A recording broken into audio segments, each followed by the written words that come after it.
Hello there, and thank you so much for joining me for another YouTube episode. You can also, by the way, if you don't know this, tune in to this episode on our podcast, Mistakes Make Magic. If you are a photographer and you're looking to level up your pricing or your posing, we have some free guides as well as master classes now available. We just finished putting those together. I'm so excited. You can fill your bookings, you can better your posing, and all of those links are in the description. Thank you so much for being here. Truly, I am really looking forward to this episode because the reality is that wedding photography is very unique. There really is no other occupation like it. It's full of pressures, it's full of high highs, and really like extreme hards and lows at times. It's just a profession like no other. And now that I'm in a position of sharing more about the past 15 years of wedding photography, connecting with other photographers, the more I realize how different this lifestyle is and how different this opportunity is to do this as a career. I have been photographing weddings full time since 2010. I shot my first wedding in 2008.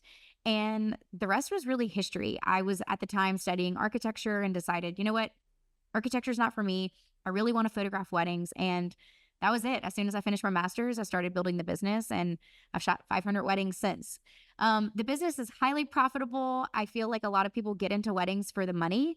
I'm not going to lie, there is great money in it. We've been able to do lots of things, build a successful business. But for me, I most enjoy the emotional aspect of the wedding. I love connecting with my clients. I love witnessing real, true love moments that may never be seen or witnessed by others. It's like an honor. And I think that fills up my cup in a lot of ways.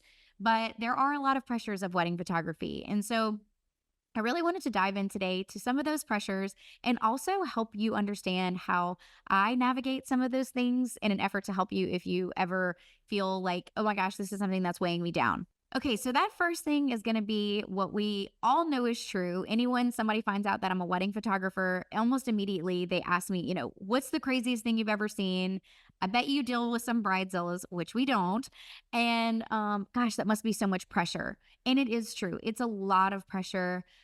You are truly capturing an entire day of the most close people to this couple, their friends, their family that have flown from all over the world. They've spent a year or more planning this day. It is a lot of pressure. And I think that that sort of goes without saying, but we need to acknowledge it because that pressure in and of itself is one of the greatest that I feel. The idea that it's irreplicable, that if something were to happen, to the images or to me, like there's just a lot. As I'm talking about it, I'm like getting overwhelmed. It's like it's a lot to think about. You know, with wedding photography, if you ask, like in our membership, the Wedding Photography Society, we talk a lot about like wedding nightmares. If you've ever talked to a wedding photographer, I promise you that they have wedding nightmares. I mean, I've dreamt that I was like on the top of a mountain and like didn't have my gear, but I could see the bride walking down the aisle. Or like one time I dreamed that I walked into a church and there was two weddings going on at the same time and I couldn't figure out how to capture them both walking down the aisle. I mean, it's crazy. But the point is that there's a lot of pressure. And so, how do I navigate that? This idea that there is only one chance, a lot of preparation. This, it's hard to even sum up the amount of prep that goes into wedding photography and the details that go into something as small as how we back up our images. In our YouTube channel and on the podcast, I'm trying my hardest to dig into those more detailed ideas of like how I back up a wedding or what I do to prepare. But just on a base level, if you are not shooting with a dual camera card slot, or if you aren't backing up your images to both the cloud and a local hard drive, those are two situations that you can instantly help secure your mind and place yourself at a bit more ease. I take it to the level of even when I'm done with a wedding, I take one of the cards out, I leave the other in the camera, and then I put the duplicate card in my pocket. I'm always thinking about like the what if. I think, even if I put my camera down to go to the restroom or take a food break, I am always taking that duplicate card out of my camera because the truth is that cameras walk off, bags walk off, and you don't want someone walking off, even accidentally, with your images that are, again, irreplicable. When I first started photographing weddings, I did photograph on multiple different cards for my first wedding or two because I didn't have a dual card slot camera. And it only took one time of putting that card in my computer and finding that error message pop up on my computer for me to realize, you know what? It's not worth it. I'm going to get a dual card slot camera. Thankfully, I was able to recover those photos after putting it in my computer multiple times. But the point is that it's just not worth it. And there are so many other ways that you can prevent something like this from happening. Like maybe you don't show up with new gear. Maybe you show up with backup gear. And I'm using the word maybe to keep it gentle, but like don't show up with new gear on a wedding day and don't show up on a wedding day without backup gear. Like these are things that I really want to drive home because I've been doing it a long time and I've made a lot of mistakes. And these are some of the mistakes that are easy to make and they're in your control. That's the truth. These things are in your control and you can already assume you're going to show up and things are going to be out of your control, but these are some of the things you can control and you want to, so that you can help to ensure when you're capturing these once in a lifetime moments, you don't have any bad things happen. All right, let's talk about time constraints. Time constraints are another big one. Um, when we're photographing weddings, it's very high stress because in addition to the time constraints of like, we have a window of time between when makeup is done and when we walk down the aisle to get all these portraits. There's also the weather. Like maybe it's hot outside or maybe it's humid and they don't want to get their makeup messed up. There's all of these constraints around how long people want to stand there in heels or how patient the wedding party is. It's just a constant race against time. And we feel that as wedding photographers. If you're a wedding photographer who's just starting out, maybe you're just stepping into that, but like that never changes. You're always going to be pressed for time. Sometimes you're going to have more time than others, but let's just assume even with the most time, there's always a cap. Even for my clients that say, oh yeah, like we'll shoot forever. We want all the photos. At some point, they get tired of taking pictures and they want a break. And so with whatever time you're given, you want to do a couple of things. One, you want to keep in tune with your client and make sure that they feel good, they're fed, they've got water. Brad, my husband, he second shoots with me, but sometimes Brad's job is to just be on point with like getting the bride a coat to wear in between shots or getting the groom a glass of water if he's parched. It just depends. But part of our job is just staying in tune with the client in those time constraints to make sure that like, yes, we're rushed, or maybe we do have more time, but that we're staying checked in with them. I think also when you're constrained by time or parameters around the wedding day, you want to be respectful of the schedule. When we're working with luxury wedding planners, the number one thing that I have heard over and over again is that they want photographers to follow the timeline. I can tell you without a doubt, before I start photographing a wedding, I know all the main mile markers for the wedding day. What time the first look is, what time the ceremony is, when we're leaving on transportation, what time the reception is, if there's any main events that are happening. And on top of that, we try to stay with the couple at all times so that we don't miss anything. But the reality is that we want to stay in check with the timeline because those time constraints exist and we don't want to be the reason that we run over or we're behind for something. So that would be something that we want to acknowledge, that the pressure of time is very real, but there are things that we can do about it to help make the day feel a little bit more calm. And even with that, even when there are time constraints, let's not acknowledge them. Anytime a client asks me, Kat, are we doing okay on time? Yes, we're doing great on time. We could be running 45 minutes behind, and I'm like, yes, we're doing great on time because really and truly, I know I'm going to catch up somehow, some way. We had a wedding this past year that we were very behind, and at the end, the planner was like, I don't know how you did it. Like, I don't know how we did it either because it just feels so rushed. But It may mean that we're shooting faster. It may mean that I'm being a bit more assertive.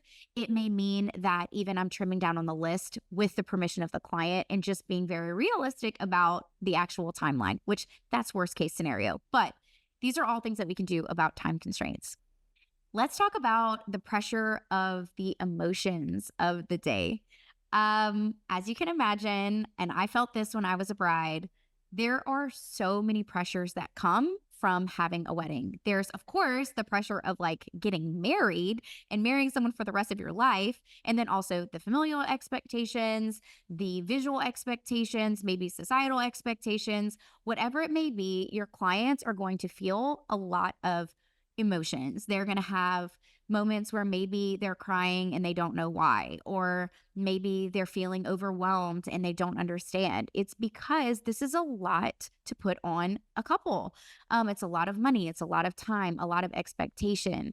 And so when we approach the wedding day, we try to first and foremost build rapport.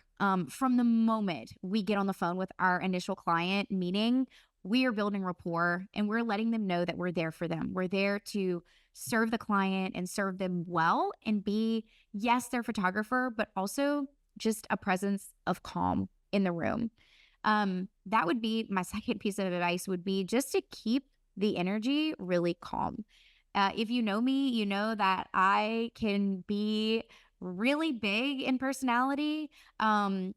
But also I can be calm. I can be quiet. And I know that sometimes that's what it takes, is to just understand what's happening in the room and be a positive, assuring presence. I think as a bride, when I got married, my emotions were high. And what I remember about my team of vendors were the ones who were unkind and the ones who were especially kind.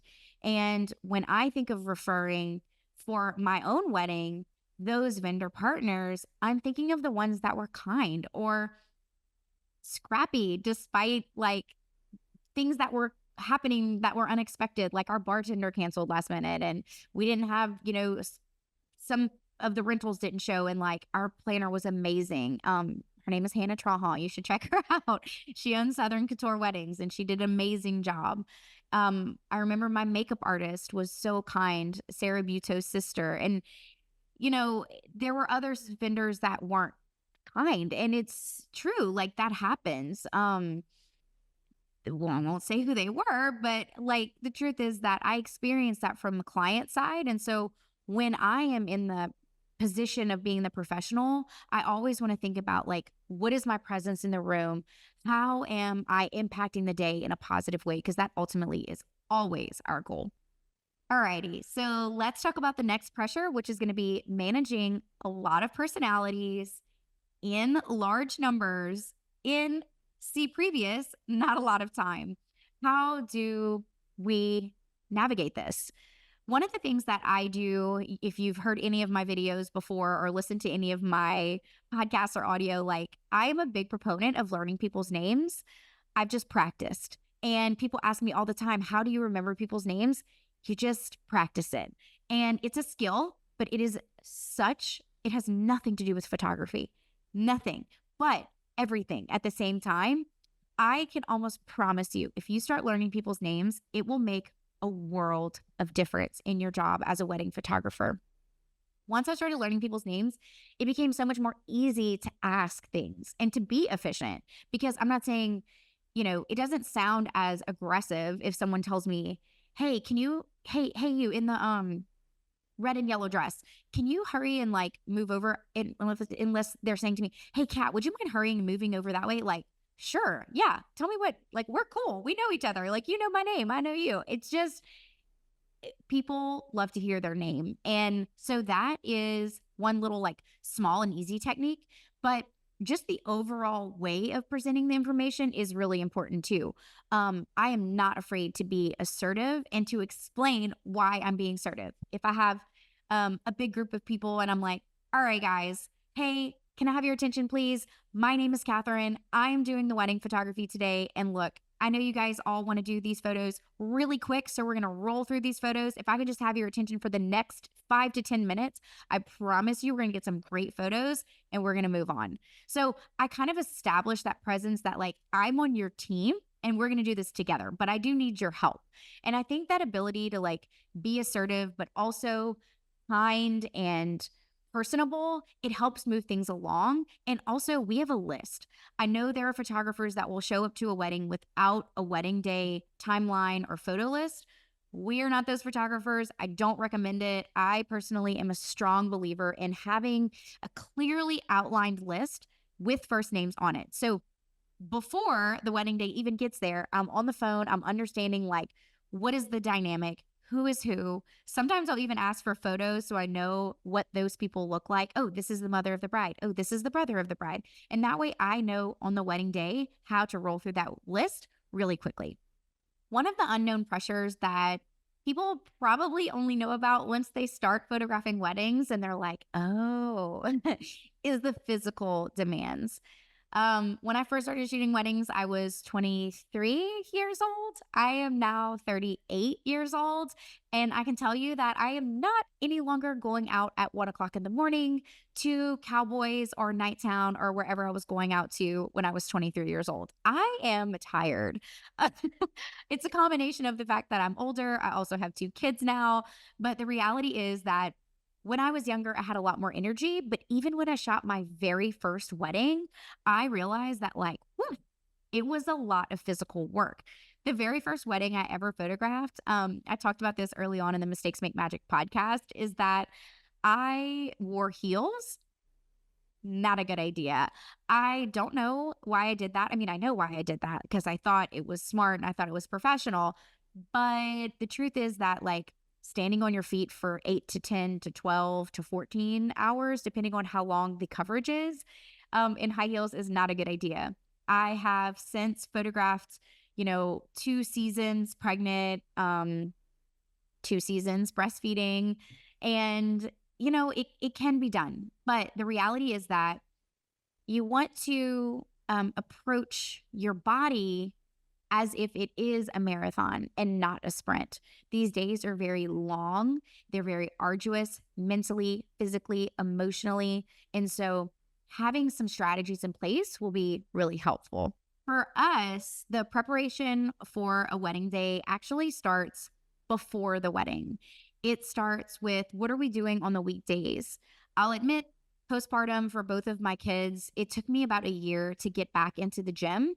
But even right now, I'm about a month past being 1 year postpartum for my youngest, and I am back in the gym every day. I'm strength training, I'm doing cardio. It seems crazy, but it's like, what are you training for? You're almost 40. Weddings. I'm training for weddings. And so I am. I'm showing up every day. I'm going to the gym and I'm trying to get fit because the truth is that like I do want to look good, but I also want to like be able to muscle through what the reality is of a wedding photographer. And so it starts in advance. Working out the night before the wedding, I make very sure that we have sleep and that we have help for our kids the morning of the event. I don't want to get a lack of sleep. I'm not going out. I'm not drinking. I'm not eating a bunch of bad food the night before. I'm really getting a good night's sleep. The morning of, we eat a solid breakfast. I eat a heavy protein brunch, some carbs, some fruits, some veggies. I mean, it's a truly balanced meal that we eat before we start shooting because I realize that the next time I eat may not be for another 7, 8 hours. And when I was pregnant, I definitely packed snacks. I packed a lot of water. We always bring our own water. I mean, 2 Yetis plus extra waters. It's like you think you're going to have water on the wedding day, but it gets so busy that sometimes you can't stop. And ultimately, too, we don't want to take food from the couple or from their guests. And so we bring our own food, we bring our own water, and we just make sure that we are very well hydrated and fed. We snack throughout the day when no one's around. Like if there's a minute where I'm using the restroom and I wash my hands, I might just pop in a few peanuts. Or if we're, going from point A to point B, I might be eating a PB&J as I'm walking from one location to the next. So that way I have high energy and high stamina as I'm photographing. Another thing that I didn't touch on is our attire. We are always wearing now, I no longer wear heels. I usually wear either the Mark Fisher booties or the Grand Zeros. Or even recently, I bought a pair of really cute Golden Goose sneakers that I put on after the formal events. And so no matter what you are wearing on your feet, I would just make sure that it's appropriate to the location and the time of the day. And then also like what you're wearing on your body. So I've worn everything from like full blown suits to right now, I'm really into like a midi dress with some sleeves. I like to wear sleeves because, I'm moving my arms a lot and I feel like it just looks nice in really conservative churches where I won't feel like I'm offending any parishioners or the coordinator at the church. And I always like to have pockets. If I don't have pockets, then I wear my phone on a camera strap because my timeline is on my phone and I need it to be very accessible. So, trying to think of any other things that we do. I mean, gosh, I feel like there are a lot. Any chance that we eat. I talked about that, but also when we take an actual break, like at the reception, each of us take about a 10 to 20-minute break, just depending on the wedding. And when we do, which we, by the way, do that individually, I do sit down. I try to give myself the opportunity to sit. Outside of that, I may not be able to sit. So I like rest when I can, which is not much. But the physical demands are there. It definitely is doable. I am still doing a pretty high volume of weddings, and there are photographers who are much older than me and have been doing this much longer than I have, and they're still meeting all the physical demands. So it's definitely possible. Oh, one more thought. So about the physical demands, how you carry your gear. Gosh, I can't believe I even forgot about this, but how you carry your gear and the type of assistance you have is also going to like really save your back. So, gosh, I've used so many different setups. Right now, I'm favoring the Ona Chelsea bag with a camera strap from Hello London, and I'll switch out my lenses. But I've also had the use of the like hold fast moneymaker strap where I put one camera on each side and then I hang my light meter in the front. I have also used the spider belt, which is really nice. I don't love the use of two cameras at one time as much, obviously, because it's heavier on my body, but it is really quick and sometimes I just have to do it. So it just depends on the scenario. But if you can, bring help, bring an assistant, have your second shooter help you sometimes. I've even told my second photographers, like, look, there's a really big tradition in New Orleans called a second line where you're walking backwards through the streets. And of course, let's not forget about the fact that like 1 million times of the day, we have to fix the dress. And so one thing that I have done, especially when I was pregnant, is hired someone to help me in those moments where I'm needing to fix the dress a lot or I'm having to walk backwards with my heavy rolling bag. I'll just ask them to hold my rolling bag or my Chelsea bag.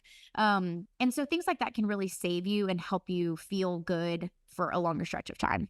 Okay, and this last one, there's a lot of ways that you can go about this, but I wanted to sort of touch on the deadlines.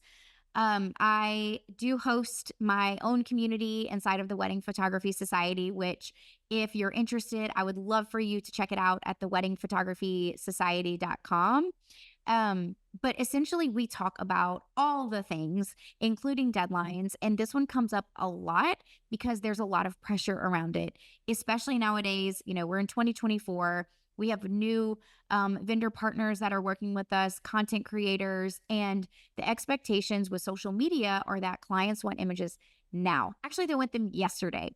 And so in order to meet deadlines and to just be completely transparent, I would suggest a couple of things. First and foremost, from the beginning, be very clear with your client about what they can expect. How long does it take for you to turn over images? What is included in those edits? How far do you go with those edits? What are they going to see in their galleries? Beyond that, if you can, then let's even deliver in advance of that deadline versus meeting it at the deadline. We definitely don't want to deliver the images after the deadline. That is number one cause for clients being frustrated is when you miss a deadline. I get asked a lot about previews. When am I going to get my previews? Same thing. Be very clear, setting those expectations and letting clients know when they can expect that preview, if they can expect that preview, what it includes, what it doesn't include, what it looks like, so that when they receive the images, they know that you have followed through on your word. Your word is imperative in this business because that's that level of trust that you're establishing. So set the clear deadlines, let them know what they can expect. Try and under promise and over deliver if you can. Give them the images sooner than what you thought. And if you can't, at least meet those deadlines. I think, I hear this all the time from photographers that they're missing deadlines. And I really believe that's a missed opportunity there. There are a million different avenues we can go in regards to the pressures of wedding photography, but these are the main ones that stuck out to me and the ones I really wanted to touch on in this episode. However, if you're feeling weighed down by anything in this industry, or if there's something that you have a question about, like how do you handle this cat or what can I do differently, please reach out. You can comment here on YouTube if you're listening there. If you're listening on the podcast, you can reach out on Instagram. Also, if you're enjoying the podcast or you're enjoying YouTube, please subscribe. Please leave a review on the podcast. It really helps us continue to deliver really great information that can help other photographers in this industry. I have been doing this a very long time. I hope to be doing it longer. And it's been so much fun sharing this with others. So thank you for listening. I really appreciate you. And I just wish you all the best in your business. And I hope to catch you in the next episode.